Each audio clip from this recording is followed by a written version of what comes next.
All right, Scott Reid told me yesterday was Wednesday, so that must mean that today is Thursday on Curse of Politics. Morning, Jenny. Morning. Morning, Scott. It's all relative. Time is a flat circle. Who knows? And joining us today, Nick Taylor-Vasey from Politico. How are you, Nick? Good. No idea what day it is, so I'm glad to have the reminder. Exactly. So, catch us up. What caught your eye yesterday?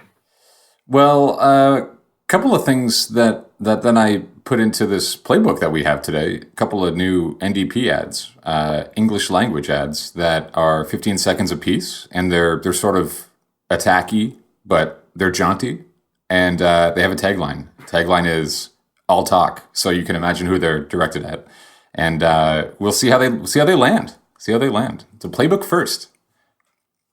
Is there an official Politico style guide definition of jaunty? Like, can you just explain for people precisely what it takes to hit the jaunty bullseye?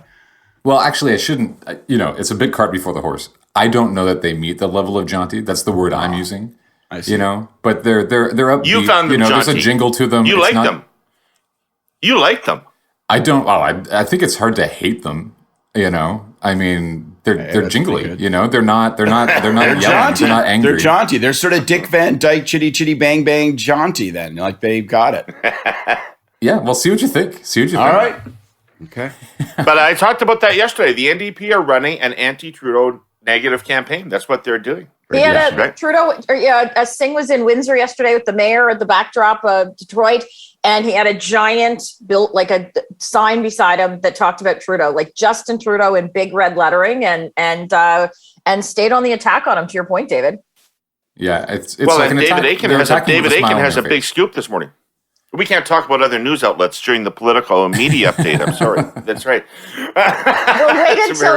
We'll wait until Nick leaves. Well, it didn't cut. I don't know. I think we better establish our ground rules, because I noticed that Nick led off the playbook this morning with talk of another podcast. You cheating son of a bitch. I write that thing mostly with my eyes closed. So, whatever you see in the morning, it's just sort of, whoops, there it is.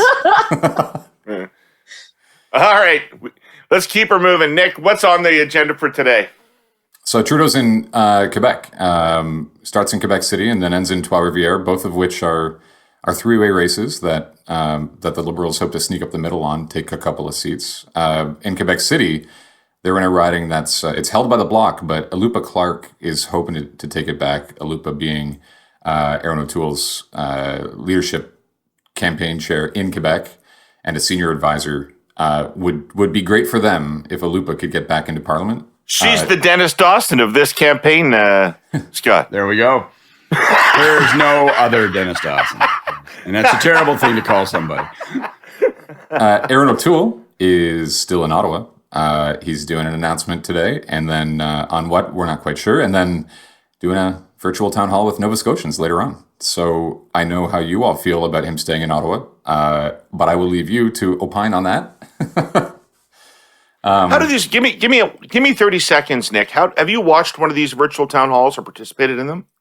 I haven't seen much of the virtual town halls. I did watch him in Hamilton last night at his sort of like modest rally, where honestly the guy had a lot of energy. I saw somebody say the other day that it seems like he wants it more than Trudeau, and I've watched a little bit of both of them, and fair to say O'Toole wants it. I mean, it's very different than the town hall. I watched a little bit of the town hall a couple nights ago, and there were a couple of questions that weren't exactly softballs. They weren't hardballs. They were, how are you gonna demonstrate that we can trust you more than that other guy that we definitely hate?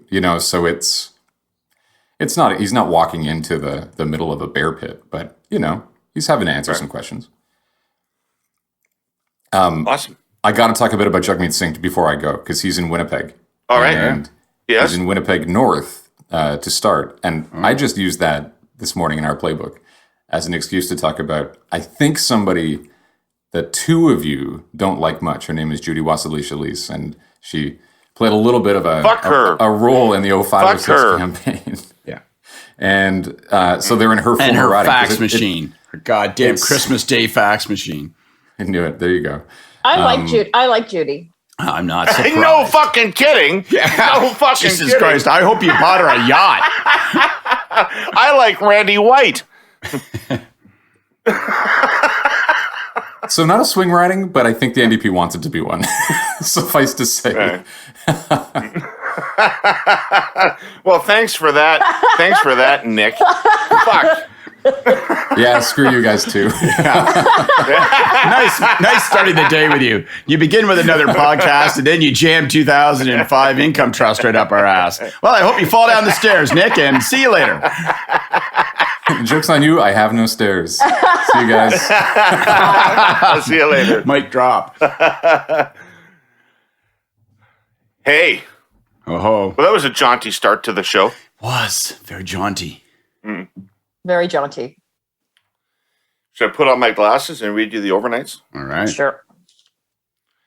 It is these overnights that prompted me to go to my comfort shirt of red Elton John. Frank teased it out on Twitter last night at 12:30.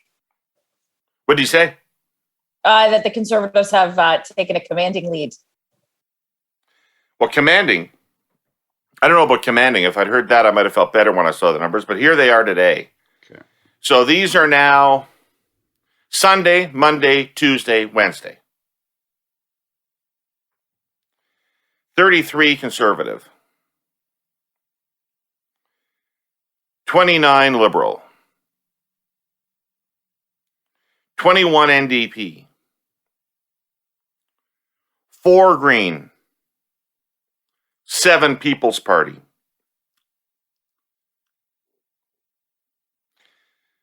People's Party is at 8 in Ontario. Before we go to the big show on those numbers, just one note. I've heard you say, and this is in no way throwing shade at our friend Frank, but I've heard you say in the past, David, that Frank tends, you think, to reward the smaller parties. That in the past, his Green number has been running high, though I note it hasn't been in this election. But his People Party number seems to be pretty high. You think there's any chance that it's a little bit bigger than it appears, or? No, I don't think so. I don't see why it would be. Okay. But I'm just going to point out the obvious here. We're a country that elects governments based on seat counts, not popular vote. That could go on Andrew Scheer's grave. Yeah, no, but I'm just thinking, Jenny, about the People's Party. Are those potential votes for O'Toole the way NDP votes are potential votes for the Liberal Party? Like, if people think that Trudeau could lose, are some of those People's Party, some of that 8% in Ontario, might they join the O'Toole bandwagon? I think they could. I think they tend to be a little bit more mavericky, for lack of a better term, than what progressives would be. I think that a lot of progressive voters would they'd rather have NDP, but they'll take you guys. I think that there are people out there, based on conversations that I've had, that will vote for PPC regardless of whether they think Trudeau's going to win the election or not, because they're actually more trying to send a message to the Conservatives. They're not happy with the O'Toole platform or O'Toole.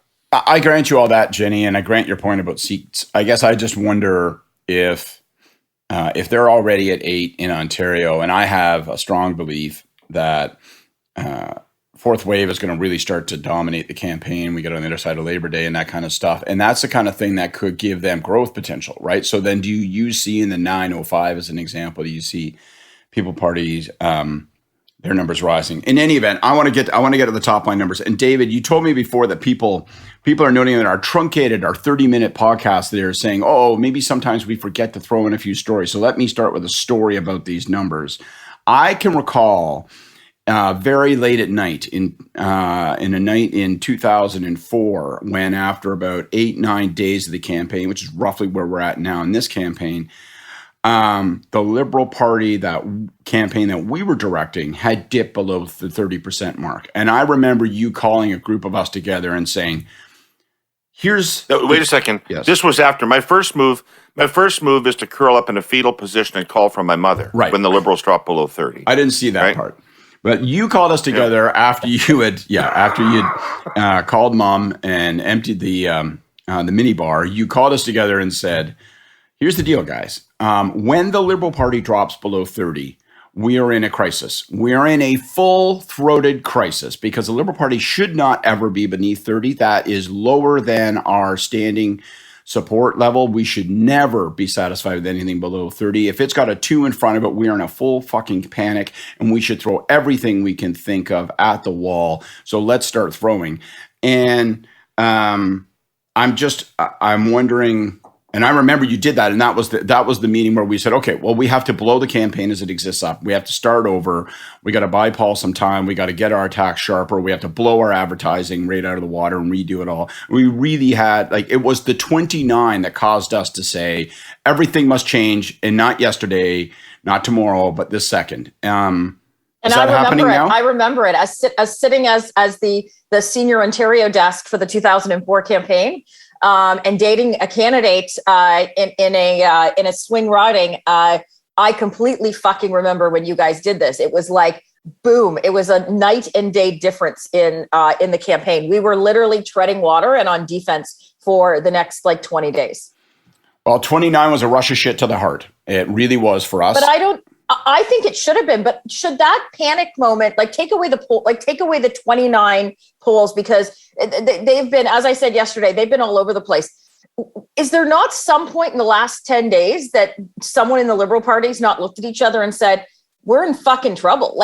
Every day they continue to use my metaphor from earlier, step on their dick. Yesterday, it was Marian Monsef that was out talking about the Taliban being brothers. She was obviously reading a statement done by DFATE or whatever the fuck they call it now, because you could tell she almost stopped herself from calling them brothers. I don't know if someone 100% thought agree. And so, but she still did it. Did someone put up their hand and say, oh, let's get someone that might speak Pashtun and Dari, and let's get them in English as a woman to talk to the Taliban and give them a coded secret message that we're with them, and it completely blew up their day, because it's absolute lunacy. The truth being, I assume that because Biden's been silent on this, and we've talked about it. I think the message that he gave the G7 leaders is, I sent the CIA director went and had a private meeting at the palace with the Taliban earlier this week. I'm seriously thinking of having some kind of acknowledgement or saying that they are the government of Afghanistan, and you all G7, the rest of the 6 of you are going to have to follow along. And that's where the Trudeau government is being the dance they're trying to do. But why not come out and just say that? I don't know. If we're going to get in the Monsef thing, I'm in complete agreement with you. It totally read to me like somebody had stuck a piece of paper under her nose, and she started to read it. And they can talk about the cultural affinity and what they were trying to achieve. And maybe I have some sympathy for that. Maybe I don't. I'm not. Explaining is losing, right? Explaining is losing. That's it. And I go to this very simple point, which is that if you're in the middle of a campaign, much less the middle of a campaign where you're not doing well, someone puts a piece of paper underneath you, you have to have enough in the game, in the moment, political wit to say, I cannot and will not say this word in this moment. Sorry, guys, I can't. And she emphatically rejected any appreciation or affection for the Taliban immediately when she was asked. But you just have to say to yourself, I got to call an audible. I got to scratch this word out. And that didn't happen. And as you say, they lost a day, right? So her staff obviously didn't look at it. And you had yesterday, this is still not a winning issue. I still don't think people are going to vote on this, but it's throwing them off. I don't even know what Trudeau announced yesterday. I think he was doing housing again in BC, but they also had Marco and Sajjan out, and Sajjan looks like he's aged 100 fucking years in the last 2 months. I almost didn't like recognize him, to announce that we've had this great success. We've got 2,800 people out. That's 15% of what the Liberals promised to get out of Afghanistan. We got 15%. None of our parents would have been happy if we brought home a test with 15%. And so I think these guys, I have no idea what they're doing. And my guess is because they don't know what they're doing. Generally, campaign wise. It's funny. Elections are one of those times where, even in disagreement, Canadians come together to connect over where we're headed in the future. Our presenting sponsor, TELUS, makes it their mission to make digital connectivity more powerful and reliable, and to connect Canadians living in remote, rural, and Indigenous communities.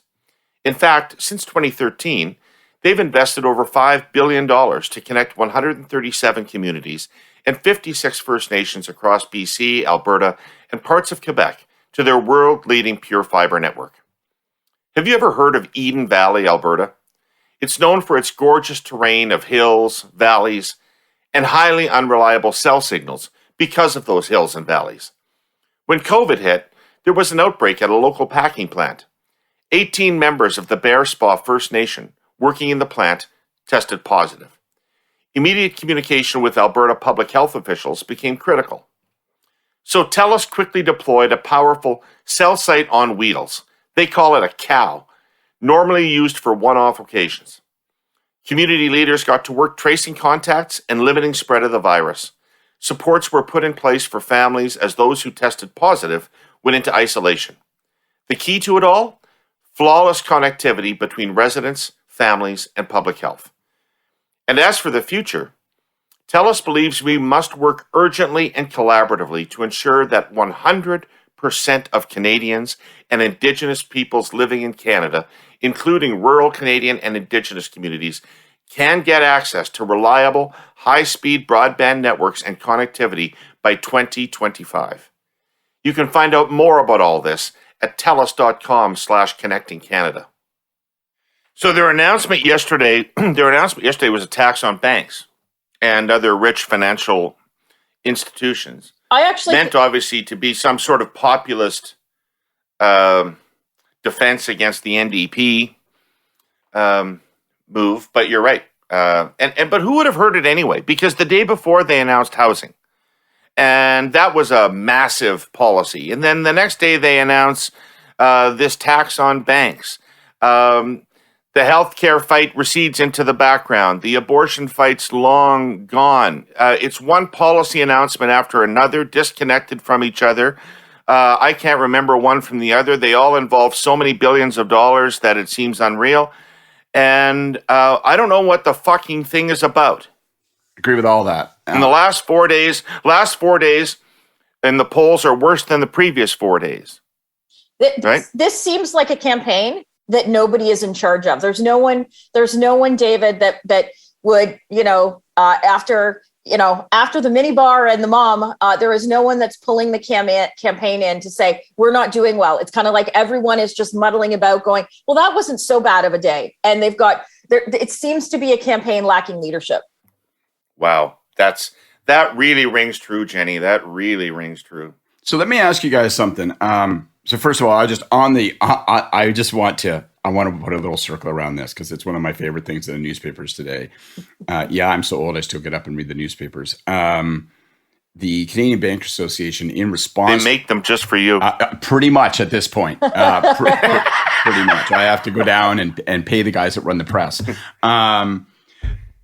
The Canadian Bankers Association, God love them, their response to Trudeau's announcement that he was going to put this, additional tax or surtax or increase the corporate tax on the banks was that it would simply redirect bank profits that would otherwise go to Canadians, which cracks me up. It's like, because Canadians are going, wait a minute, the government's stepping in and taking all that money that the banks would have given me? Like the banks and we've got it going, right? We got a great financial I was counting on my bank profits to get me through Christmas. And then they talk about index invested RSPs. Now we all benefit from them because, okay, fine. I understand intellectually your point. It just cracks me up. Otherwise, money that would have otherwise gone to Canadians. Look, I want to throw out two thoughts. One is I was deeply, deeply puzzled by yesterday's campaign. One, I'm with you, Jenny. I know that it's an issue that is serious, and I know it's an issue that is legitimate, and I know it's an issue that ought to occupy government personnel. I know that my buddy Marco is not campaigning, has been working around the clock every day on the Afghan situation, as he should. I don't know why they chose to put so much in the window about it yesterday. I don't know. I just don't have the same assessment about its political risk. I don't think people hold the government accountable for it. I think they say America's pulling out. It's creating chaos. Yes, we should have been better prepared. It is an absolute tragedy. But I was puzzled by the amount of in the window emphasis they put on that. But more importantly, I was puzzled by why they took, like, why move off of housing? Why not stick with housing if you think it's an important proactive announcement that captures something you're trying to say to Canadians? Why not give it a second day or, Christ, a third day? And I really, really, really, really don't understand why, when they had 2-3 days going and they had O'Toole talking about private care and innovation, and they had Mo on the playing pitch, why they didn't go after Mo. And I think one of the things these guys are going to have to do is say, look, we are going to go after Scott Moe, Jason Kenney, and Doug Ford. We're going to do that as a route right to O'Toole's throat. And I was really puzzled by why they didn't do it. So my question to you guys is this. Is there a possibility that we're wrong? Is there a possibility? I mean, it's astonishing. Even the very notion seems preposterous. But do these numbers tell us that we're wrong? And they're saying, look, if the overnights show that over the last 4 nights they're continuing to fall, then that's telling us that the healthcare attack isn't working. So we need to move off of it. And we need to move on to something else. I still have. Well, how do you know in one fucking day? How do you know in one fucking day? Listen, that would be my argument. I'm just trying to rationalize why this is happening, what we see, because it doesn't make sense to me. I personally don't.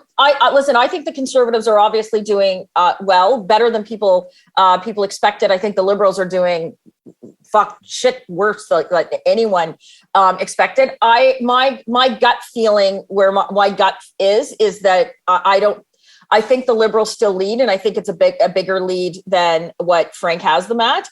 But I don't think it's nearly as big a lead as obviously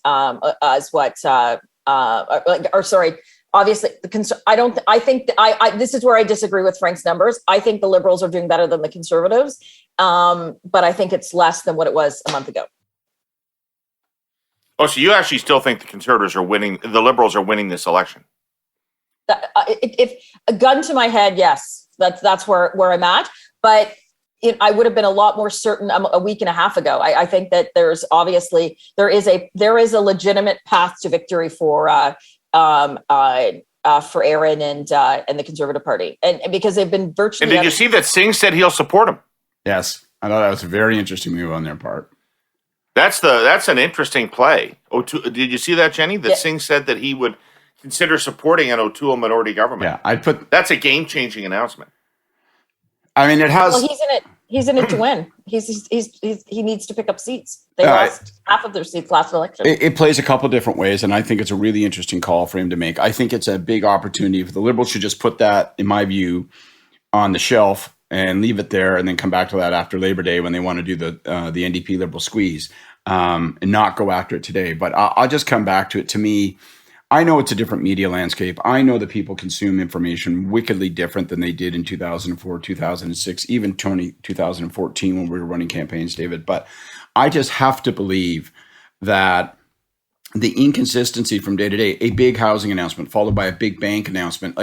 What is the thread that weaves these things together? You do healthcare, and then you get a premier. You get rewarded with a premier who wants to fight with you about the proper amount of private mix in the public healthcare system. It's just a golden opportunity, and you walk away from it. I don't understand it. There's got to be.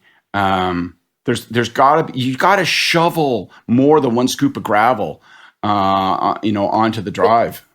Like we've talked about this, so I'm not going to repeat myself because we've got so little time these days with this pod, and I'm not trying to blow sunshine up your asses, but these Liberals do not have the game that you guys did. There is so much that if I was sitting in the Liberal war room, I would do, and I'm not trying to write a playbook for them. I'm saying what I would say if anyone called and asked me. There's so much they can hit them on still with private healthcare, abortion, vaccines. We talked about that I think is going to become a hot button issue. But there's fuckery that you guys could do to try to destabilize him on the right, to get Maverick and PPC, a very Quebec-centric campaign, a Quebec-centric platform, the change of language in the talking about Bill C-69 from what the party language was prior to what he said in the leadership. It's gone from we're going to repeal the No Pipelines bill to we're going to amend Bill C-69. Very different fucking language. So there's so much stuff the Liberals could do. They do not have your game.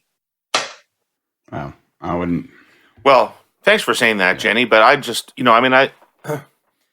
Well, listen, it would be one thing, but I've been at the recipient. Like, don't thank me. I'm just stating from the fact that I fucking lived through it. You didn't have to call through every Ontario candidate like 8 times a day to don't talk about guns, don't talk about abortion, like just shut the fuck up. And when you're done shutting the fuck up, shut the fuck up again. Well, I'm definitely in favor of fuckery. I know that there are some people who run campaigns who would say, they would lock in the tour well in advance of the election, and they would say, this is what we're doing on day 11, and we're not fucking changing it.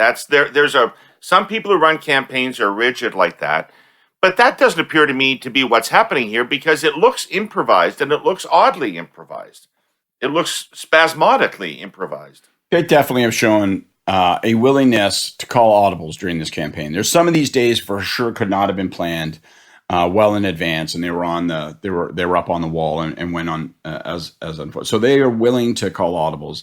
I guess I just keep repeating myself. I mean, I don't think we're so shit hot. So I'm not even going to pick up on that. These guys have had a lot of success, and I don't want to be a dink about pretending otherwise. But right now, they need to hammer on a message for longer than one day. They need to hammer on a positive message that breaks through and that the voters can associate with them with in a positive way. And they for sure need to hammer on a message that causes the Conservatives discomfort and stick with it. And they had it on abortion and walked away. Then they had it on healthcare. And for some reason yesterday, they abandoned it. And it's never too late. I would pick up that healthcare ball today and run with it. And as your point, Jenny, about vaccines, I mean, at some point in the next few days, I would be wheeling my campaign right up to the front door of the Sky Dome and saying, hey, you got to be vaccinated to go in this fucking place, right? Doug Ford says he doesn't care if you're a teacher and you're vaccinated and you walk into a school. This is crazy. And O'Toole's got candidates who aren't vaccinated trying to shake your hand at the doorstep. That is crazy. Now let's talk shit here, people, because it's getting real come Labor Day. And I'm looking for that event. These guys have got to get hard and stick with it for a few days in a row. So if you're listening to this, you're somebody who tracks every shift, every nuance of all the campaigns. Who's promising what? Which promises were kept after the last election? What's most important to voters? Who performed best during the pandemic?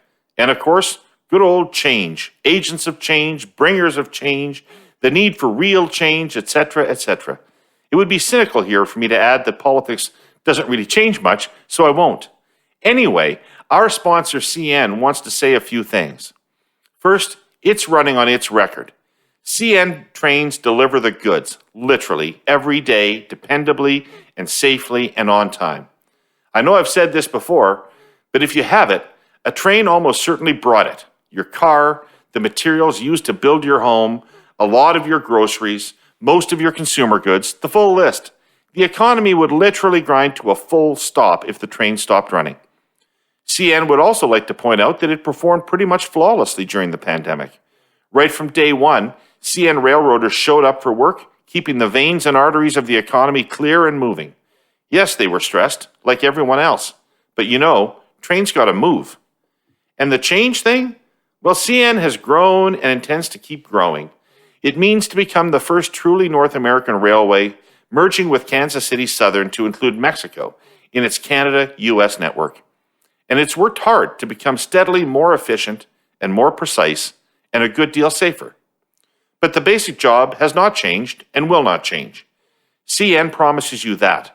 Foreign supply chains are disrupted and choked, but not the railways. CN trains enable our way of life, and roll they will. Jenny, give me a quick impression of what you think of what you've seen of Trudeau on the campaign trail. What's your impression of him? How is he campaigning? Well, I don't think. Well, he's campaigning kind of circa the end of 2019, but almost desperate. The impression I get from the Liberal campaign is desperate. Like Trudeau he seems disheveled. He seems like he's got no script at all. Like he's someone that's not been like monolithic in terms of like rigid in terms of talking points, but it goes back to there is no message. He is literally it seems like he's walking off the bus and just saying whatever comes into his head, which is not, which people might like at certain points, but it does not drive a campaign message. And I think that like they listen, and I'm not in I lived through 2015 and we've talked about it. It was a change election. It's kind of like you guys with 2006 and 2005, 2006. You know, when the country decides to turn, it almost there's nothing that you can do. Like you can run a great campaign and it doesn't matter. And I think that they took 2015 and I think they did some very positive things in terms of like updating the liberal ground game and lists and all that kind of stuff.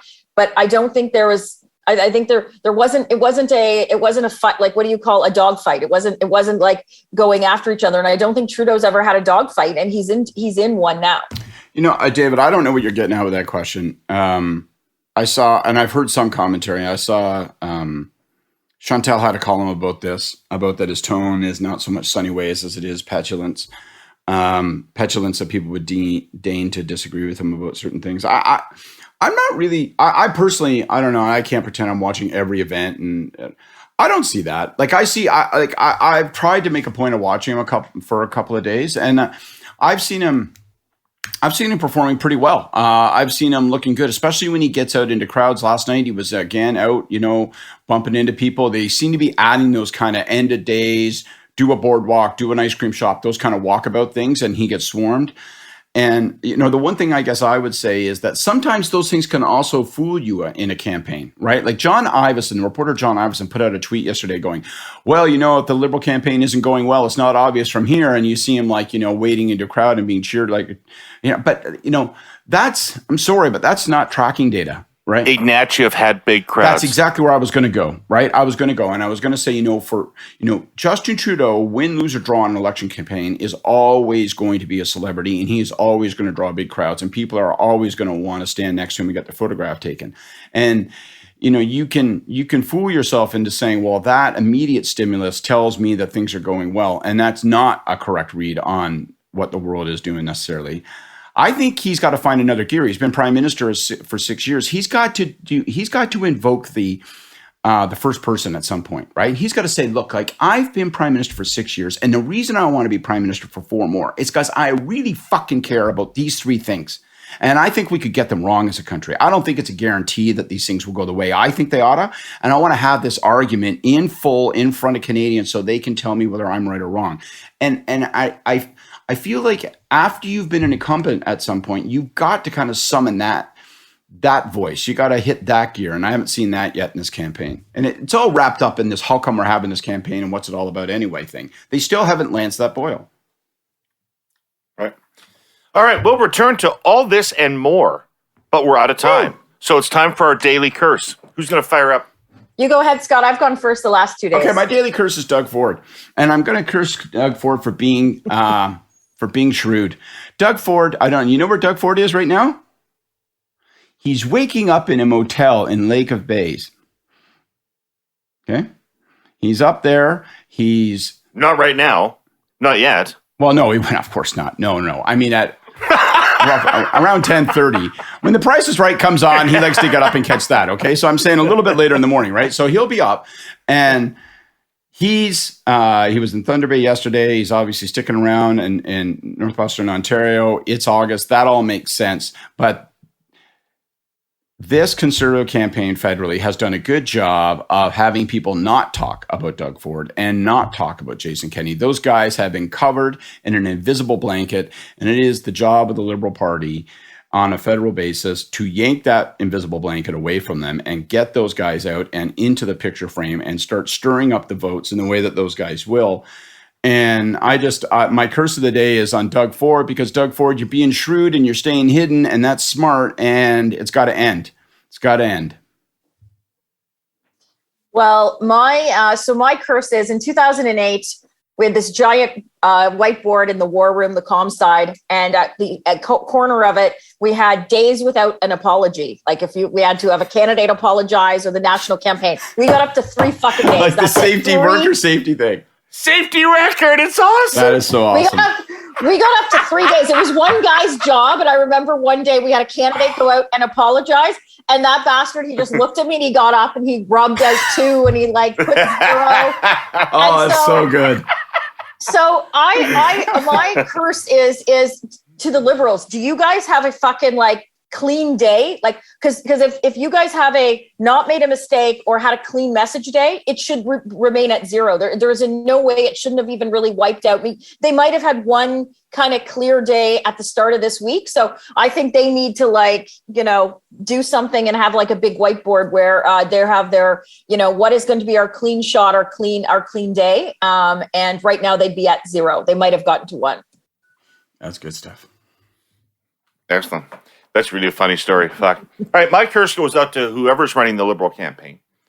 And it also involves whiteboards. And that is walk up to a whiteboard and put Liberal, Conservative, NDP. Underneath each of them, write one sentence about what you need voters to believe about each of those parties. What are we? What are the Conservatives? What are the New Democrats? And then spend the rest of this campaign making that true. All right. That's our show for today. We'll be back on Friday. You know what happens on Friday? Hey Yous happen on Friday. Gordon Pinson comes around to join the show. And so we'll be back for a weekender on Friday tomorrow morning. Thank you all for joining us. Thank you to our presenting sponsor, TELUS, and to CN Rail. Thank you to Frank Graves and EKOS for their data, to Nick and Politico for joining us for the news, and thank all of you, and I hope we don't keep you waiting this morning. Take care. See you tomorrow.